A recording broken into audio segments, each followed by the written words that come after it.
LaRuby May has been a vessel for change for over 30 years.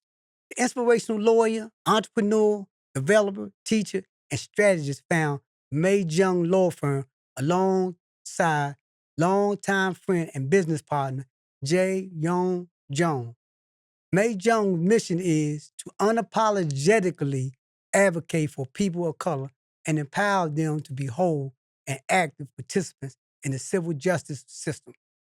Prior to practicing law, LaRuby served as the council member representing Ward 8 in the District of Columbia. Her latest fight is around survivors of sexual abuse in Maryland, more specifically, juveniles. Welcome to Rattling the Bars. Thank you. Thank you. Thank you for having me, Manta. I appreciate being here.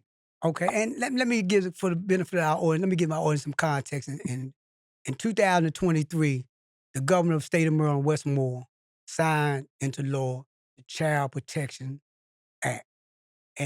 And you can unpack wherever I'm off track when you get on.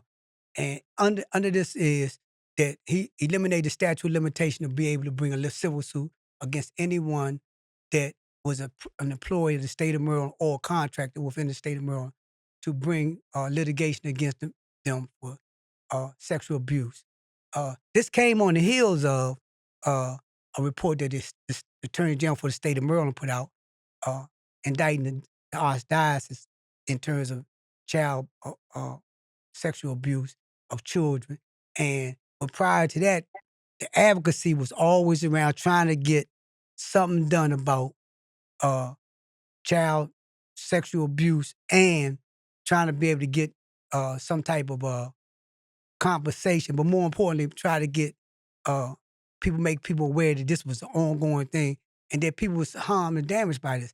It was only after the signing of this law that people became aware, or that it became apparent that it wasn't only the archdiocese, but it was other institutions that was responsible and involved in creating a climate or being involved in abusing children. And one institution was the juvenile services in particular. And you chose to get in this space. Why'd you choose to get in this space in particular? Because now this space right here is fraught with problems on a lot of levels. But why'd you choose to get in this space? Well, thank you for that question. Right. So my law firm, May Jung, right, like our kind of motto is justice for our people is personal. Right. So and having folks who've been touched by and been a part of the juvenile justice system, the Department of Correction, that's all very personal to me. Right. You know what I mean? Like whether or not it's from family members, immediate family members or other family members. So the opportunity that we have as a law firm to really be able to go and hold people accountable for harm, specifically harm that's happening disproportionately to Black and brown folks, to Black and brown children, really is, just a privilege that I have. And so how dare I not get involved, able to look at being able to protect children, specifically individuals who have been harmed while they were in, the custody of the Department of Corrections or by the Department of Juvenile Services or the state of Maryland. So our law firm really we have a lawyer in our firm named Jessica who's already done some work around child abuse in the state of Maryland.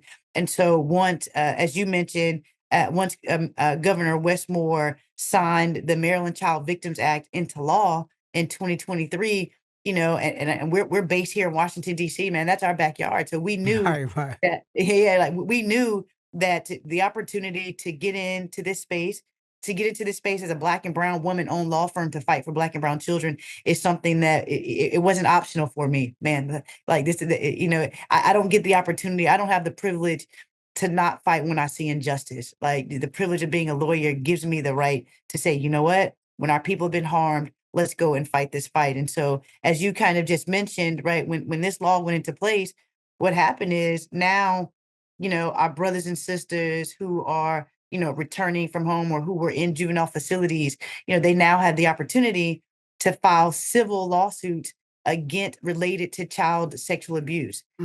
And again, like you mentioned, this the talk about this was really around the Catholic, the archdiocese, right, and children in the custody of their care, and we weren't looking at the overwhelmingly number of Black and brown children that were in juvenile facilities who Mhm. were also sexually abused by staff members, contractors, and quite frankly, some of these institutions knew that this was happening to Right. children and they did nothing to protect our children. Alright, let's unpack this right here because now we're talking about, uh, a situation where if you got something that's current, then you can be up on. But this call for unpacking first, identifying plaintiffs, getting somebody to come forward, Mhm, feel comfortable enough to get around the stigma that's mhm, attached to the victimization. Like, when the person is raped, and this is a cliche, but this is a reality when it comes to poor and oppressed people. You take the victim and make the victim more so the problem as opposed to like being victimized. You mhm, take the victim and say like, "Oh, had you not went this way, you would have never got this happened to you. So it's because you went down the wrong street that you got somebody came out and mhm. brutalized." Okay, it's the same thing in this system. How do you go about first identifying plaintiffs or what's your methodology? And two, how do you get them to how you help them understand the trauma and get them to understand that it's their right to come forth and get the accuser if you ain't if it's no more about like I'm letting you know now, it might have happened 20 years ago, but I'm now in your face to let you know that it was wrong.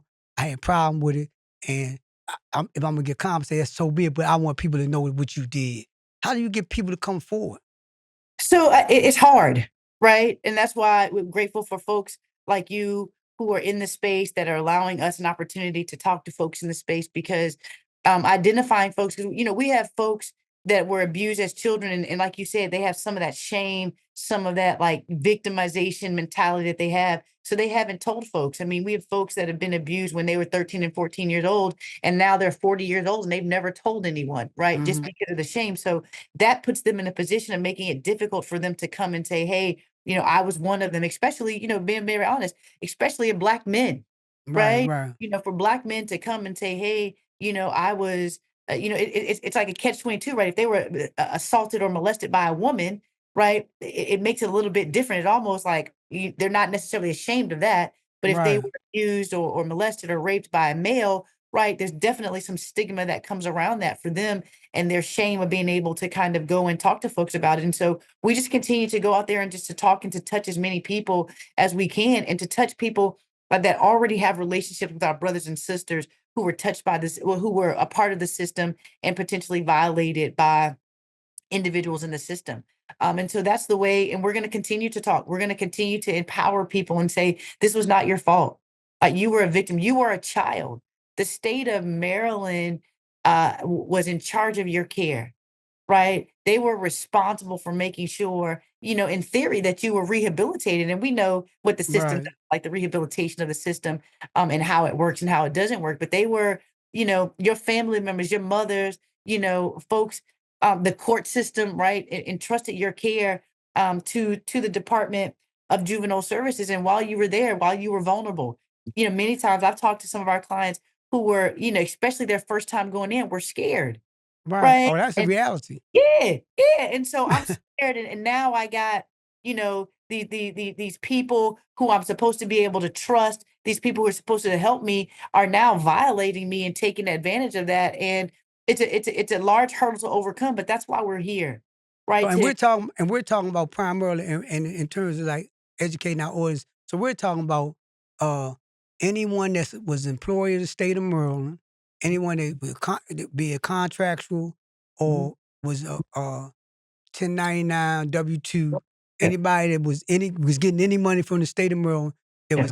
that violated a kid or juvenile Mhm. while while they was in the juvenile under the care of the juvenile service. But how do we look at the agency in and of itself? Is the agent do we look at the juvenile services agent as being a defendant in it, and we looking at uh Bobby Smith ETA or Department of Juvenile Services?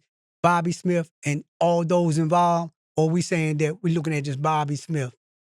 So we're looking at everybody that's involved, right? Because Bobby Smith obviously was a bad person, right? If he was the offender, but many times the culture at the facility allowed Right, right. for this to happen, right? Like, and so it is about, again, the department was entrusted with the care, right? These individuals, like, they had obligations to train folks and to monitor folks and to make sure that they were putting non-offenders around our children, especially when they were in such vulnerable positions. And so we want to hold everyone accountable. We want to hold the state accountable. We want to hold each facility accountable. We want to hold all of the individuals accountable that did the harm. But ultimately, I mean, this is a systemic problem, That's right. right? This isn't us saying that this happened to one person a year or one person in the past 20 years. That thousands, literally Yeah, thousands of individuals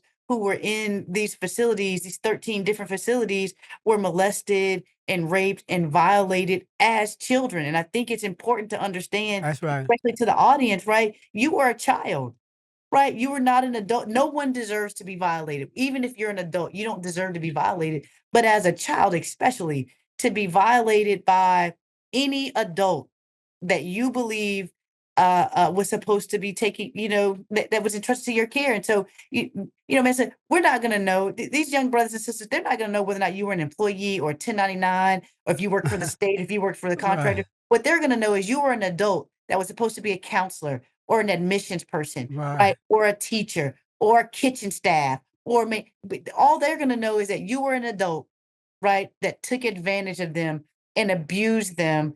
And most of the time, right, they felt helpless and powerless to be able to fight against you and then to go and tell somebody. But we we right. we have clients who did go and tell, and you know what happened when they told? Nothing. Right? Yeah, Because yeah, the systemic issues within the facilities was such a part of the culture that it just still went, we talked to folks that when they told that someone abused them, that someone violated them, the child was transferred to a yeah, different yeah. facility, right? And the individual was not held responsible. And so that's what we're very thankful to do right now.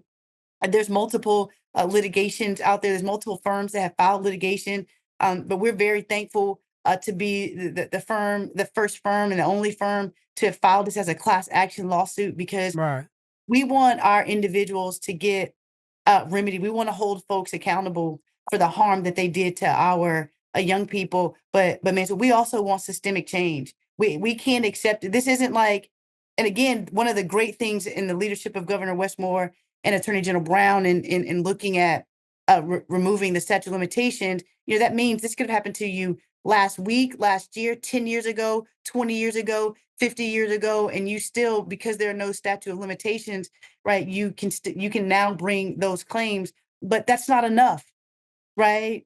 One child, we still have children that are getting abused as recently as we as speak, yeah. yeah, as we speak, right? And Yeah, so we have to have changes in the system that is focused on protecting our children. and I think this is a point that need to be emphasized because and we seeing this hysteria around crime, and, we got this, a herd mentality, find the savior that's supposed to come and kill all the Mhm. firstborn. We got this Mhm. firstborn mentality of like lock all our kids up and throw away the key. So and it's in that environment that this type of behavior festers. Not and because now you have a situation where you have children being locked up in astronomical numbers and being put into an environment where it's not a lot of control in terms of what goes on in the environment.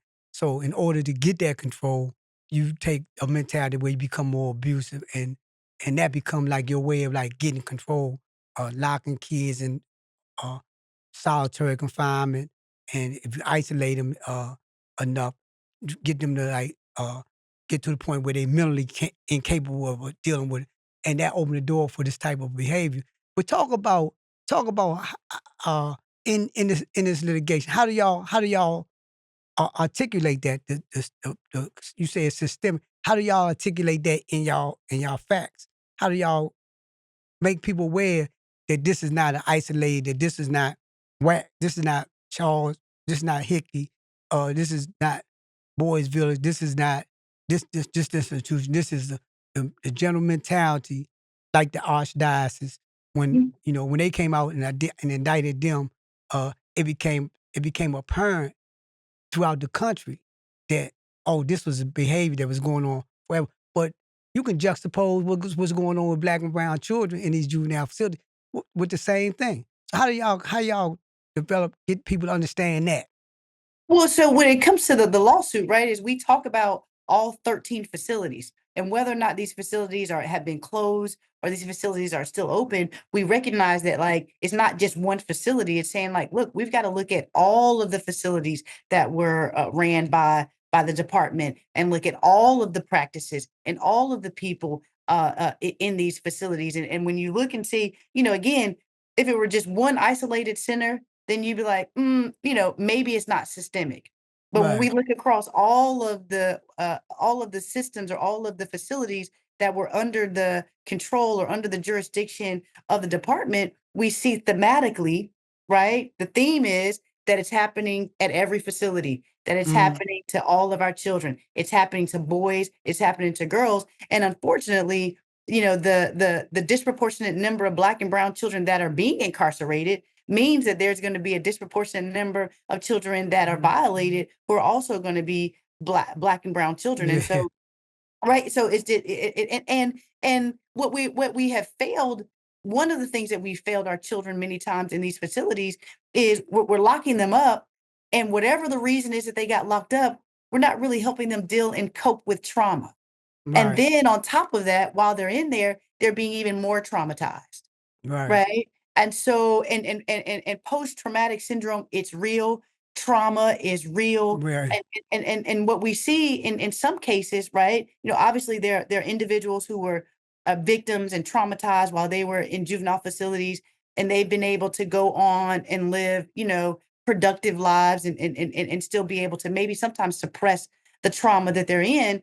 But in many, in other situations, what we see is individuals have just continued to repeat behaviors because the trauma has never been addressed, right? And then Yeah. go ahead. I'm sorry. Go ahead. Finish. You can finish that thought. And we wonder, right, why a brother that's incarcerated at the age of 45, right, started getting incarcerated when he was younger. And it's because, well, while he got it, when you arrested him when he was 13, and you really didn't do anything to help him or help his family other than lock him up, like you said, lock him up and put him in solitary confinement, and you never helped him deal with the trauma that we see that trauma sometimes can lead to continued behavior, Right. right? That allows for them to not only have been incarcerated as juveniles, but now to be incarcerated as an adult. And we look at him and, oh, he's this or she's that, without the full context of, the system Right. helped Right. to make Created that. them, Yeah. yeah, the system Yeah. created that, right? Yeah. And that's a part of the accountability that we want to hold for the Right. system, right? Is that you not only allowed for these babies to be violated when they were children, right? But then you allowed for this behavior to continue, and that's why we see some of our brothers and sisters still currently incarcerated. And I want you to address two things, right? Okay. Okay, the first one is look at now. I know early in the system they had like the Department of Juvenile Service would outsource, like so they might outsource like foster care, uh, and they would have children in like as in lieu of sending them to an institution. They would say like, "I'm gonna send you here, but you under the jurisdiction of the Department of Juvenile." Have y'all identified that mechanism? And two, talk about how why people should really understand this issue in terms of you know, the importance of it because as you was talking, I'm in my mind, I'm saying like, okay, if we indicted the archdiocese, so everybody can be like, understand, oh yeah, because of a lot of the folks that was violated, ethnicity is such that they, got a little bit more prominence in that regard. And we talking about poor people, but talk about that. Why this issue should be given the same attention with the same uh, uh, trying to get the same results as they get as when people come out and talk about being victimized by the archdiocese. Talk about those two things if you can, Okay, and so Ruby. the first tell me say the first question The first again. first question deal with the Oh, juvenile the department, juvenile facilities. service normally outsource back. They had a situation where people got in that space that well we'll become a foster care. You can Mhm. send them under Gotcha, you can send them to us gotcha. whatever the condition is that you send them to us, and we getting paid for Mhm. supervising them. That's and children been abused in that system. And then the other one, the archdiocese, and how we look at it. Okay, yeah. So again, we haven't specifically looked at individuals who were violated or abused while they were in foster care or while they were in the custody of the state of Maryland through, child family services or other services. But again, I would believe, right, that if there was an individual who was, many times you are a ward of the state, right, you are in the custody of the state. And again, if there was an employee or an adult that was affiliated with the state who Hmm. violated a young person while they were in their care, we want to talk to that person as well. We want to Right. talk to those people as well. But what this lawsuit right here specifically focuses on are individuals who that were in the custody of a juvenile facility, of one of the 13 facilities Right. um, that we've named in our complaint. I think the other part about it is we understand money and we understand economics, and like you said, Right. right? And so we know that people tend to care about people that other people care about, Right. Right. and that people don't care about black folk and people don't care about poor folk as much as they care about our white counterparts or our more affluent counterparts, right? But for us, that doesn't mean that you don't deserve justice. In fact, for us, that means that we need to fight even harder for you because, like you said, like lots of attention, lots of resources around, Hmm. especially young boys who were, altar boys in the Hmm. Catholic Church, right? And we saw, prevalence of white folk, right, that were in that litigation. And so, but our brothers and sisters, our black and brown brothers and sisters who were in juvenile facilities, guess what? Their mothers love them as much as those altar Right. boys. Right. Right. They daddies love them as much as Right. they he's like, "We love our children as much as anybody else loves their children." And so how dare a system not be sensitive and not consider a child just because you had an interface with the law. That child may have, I've interacted with folks that yep, he stole. Yes, he went to juvenile, but he was stealing because he was hungry. Right. Right. Right? Right. You know It's what a I mean? social Like, connection. It's a yeah. social connection. Yeah, it Yeah, is. right, so now he gets or she gets treated differently because he didn't go to, a church or because of his skin color or because of where he lived in the neighborhood. And that for me, that just doesn't for my law firm in this litigation, that doesn't work, right? Like that, because that's my niece, that's my nephew, right? That's Hmm. my little cousin, right? And so to make sure that we're fighting for justice for individuals who are have formerly been incarcerated or he may be currently incarcerated, to us they deserve no less justice than anyone else, and we're going to continue to fight for that justice. And are looking for the opportunity to talk to more folks who were in the facilities. I think it's important for me to let you know and let your audience know we do not use your name, right? Even in our lawsuit, it's listed as a John Doe or a Jane Right. Doe, right? Because again, this is about holding accountability. This isn't about trying to put people on blast. We recognize that there's folks who are still going through trauma. We work to try to make sure like clients get connected to mental health services to be able to deal with the trauma, not only the trauma of the past,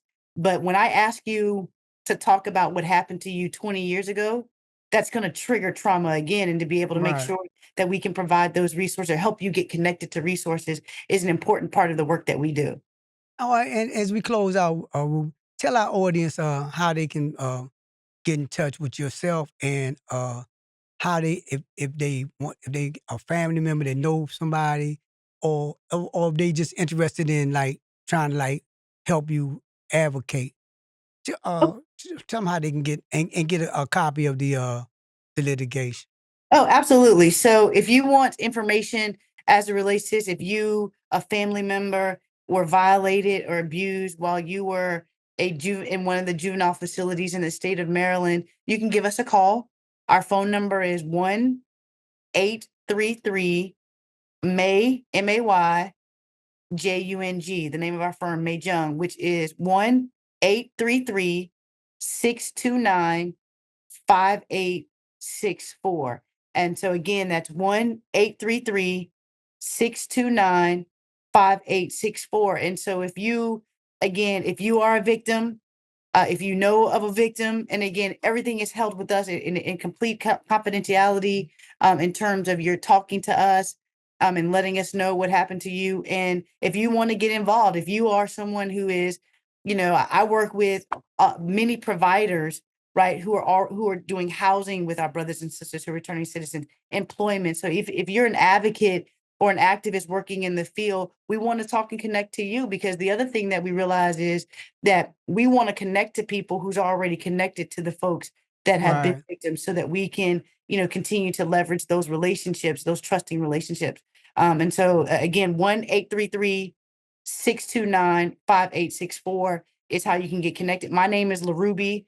You can also email me. My email address is LaRuby, LARUBY at MAYJUNG.com,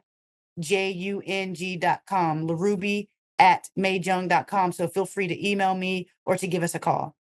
And yeah, thank you for Ruby, for coming on Rattling the Bars. You definitely rattled the bars today. And we want to emphasize this to our audience, right? We're talking about our children.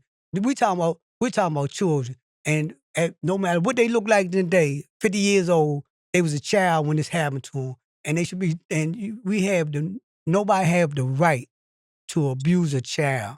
Nobody has a right to take advantage of a child because they got the ability to. But more importantly, when our child are taken into the custody of juvenile services or any services, our children should be protected. And we want to encourage everyone to reach out to a Rubian and the firm and educate yourself on this issue. But more importantly, we want you to continue to rattle the bars and continue to support real news. Thank you, man. Thank you, Ruby.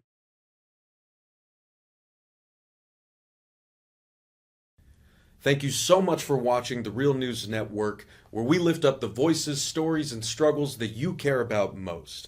And we need your help to keep doing this work. So please tap your screen now, subscribe, and donate to the Real News Network. Solidarity forever.